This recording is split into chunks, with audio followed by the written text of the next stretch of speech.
لیے یہ لوگ زیادہ قابل تعریف ہیں، جو ایسے حال میں بھی اتنی بری کنڈیشن، ایسی بری حالت میں قوم پہنچ چکی ہے کہ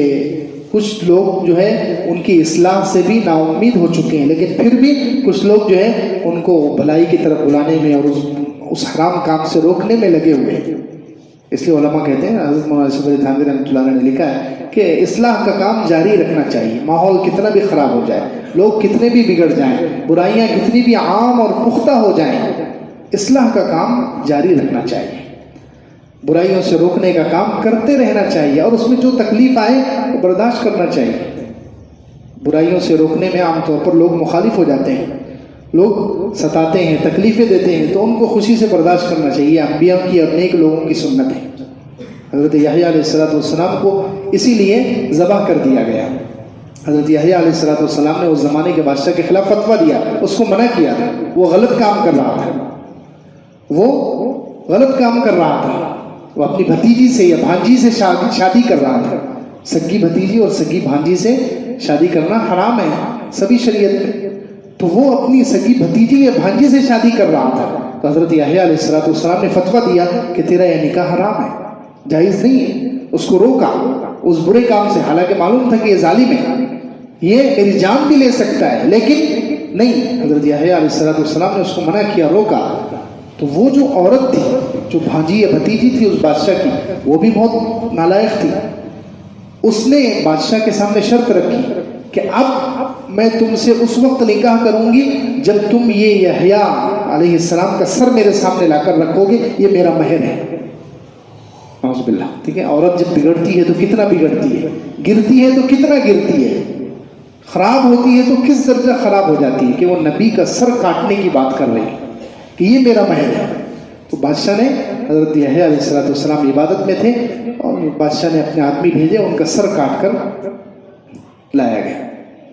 تو خیر، اصلاح کا کام، بھلائی کا حکم دینا اور برائی سے روکنے کا کام کرتے رہنا چاہیے، اس میں جو تکلیفیں آئیں وہ برداشت کرنی چاہیے، نبیوں کی سنت ہے، یہ درجات کو بڑھانے والی چیز ہے۔ کتنے لوگ، امام مالک رحمۃ اللہ علیہ نے ایسے ہی فتویٰ دیا بادشاہ کے خلاف، اس زمانے میں جو بادشاہ تھا اس کے خلاف امام مالک رحمۃ اللہ علیہ نے ایک فتویٰ دے دیا، اس کو روکا برے کام سے۔ اس نے امام مالک رحمۃ اللہ علیہ کا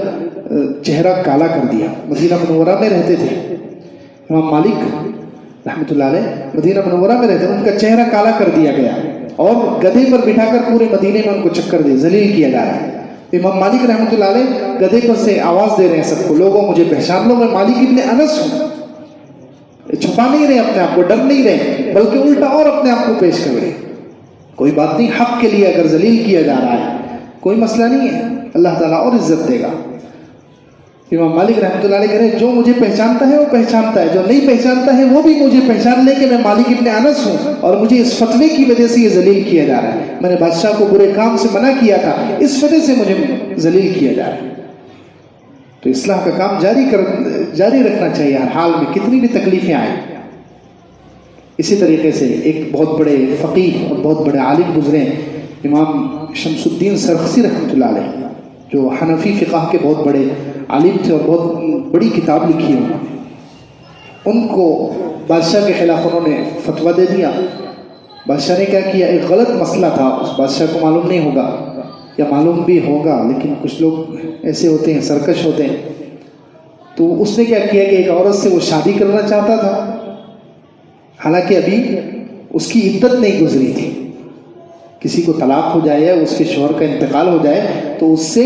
نکاح کرنے کے لیے عدت، شریعت کا حکم ہے کہ عورت کے اگر شوہر کا انتقال ہو گیا یا اس کو طلاق ہو گئی تو پہلے وہ عدت گزارے گی، عدت کے بعد دوسرے مرد کے لیے وہ حلال ہوگی، بغیر عدت کے نکاح کیا جائے تو یہ جائز نہیں ہے۔ تو بادشاہ نے کیا کیا، بغیر عدت گزارے اس سے نکاح کرنا چاہتا تھا، تو امام شمس الدین سرخسی رحمۃ اللہ نے اس کو منع کیا کہ نہیں، تم یہ غلط کام کر رہے ہو، یہ شریعت میں جائز نہیں ہے، عدت ضروری ہے، عورتوں پر واجب ہے۔ تو اس نے کیا کیا، ان کو 15 سال کے لیے ایک اندھے کنویں میں قید کر دیا۔ اللہ، 15 سال کے لیے اندھے کنویں میں قید کر دیا۔ اب اللہ کے جو نیک بندے ہوتے ہیں وہ ایسے وقت کو بھی وصول کرتے ہیں، اندھے کنویں میں قید ہے، وہاں ان کے شاگرد جاتے تھے اور وہ اندر اندھے کنویں میں بیٹھے بیٹھے کتاب لکھاتے تھے، وہ کتاب ان کی آگے چل کر بہت بڑی کتاب بن گئی جس کو مبسوط کہتے ہیں، جو فقہ حنفی کی مشہور کتاب